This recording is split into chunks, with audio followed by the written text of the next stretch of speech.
Hello. Hello, হ্যাঁ মামা। মামা, 12 তারিখ তো নির্বাচন। তো আমাগো তো জীবনের প্রথম ভোট।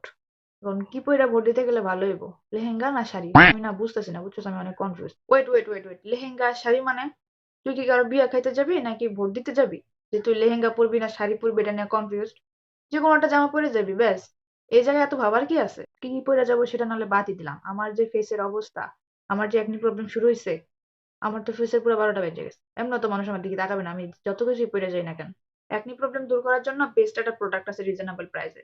ইনসিয়া ব্র্যান্ডের ফেস ওয়াশ, এটা আমিও কিছুদিন ইউজ করলাম, ভালো একটা রেজাল্ট পাইছি। কিন্তু এটা ইউজ করার পর অবশ্যই ময়শ্চারাইজার ইউজ করতে হয়। আর আরেকটা ব্যাপার হলো, যাদের স্কিন অনেক পাতলা বা সেনসিটিভ স্কিন তাদের জন্য এটা স্কিপ করা ভালো। কিন্তু তোর তো এরকম স্কিন না, তো তুই, আমি সাজেস্ট করবো তোর জন্য এটা বেস্ট হবে, তুই এটা ইউজ করে দেখতে পারিস। আর একটা ব্যাপার মামা, যেহেতু জীবনের প্রথম ভোট দিতেই যাব, তাহলে চুলে কি কালার করলে ভালো হয়? ভাই, ভোট কেন্দ্রে মানুষ ভোট দিতে আসবে, তোরে কেউ দেখতে আসবে না। তুই নির্বাচনের আগে দয়া করে আমার কল দেওয়ার মাথাটা খাইস না। তুই ফোন কাট।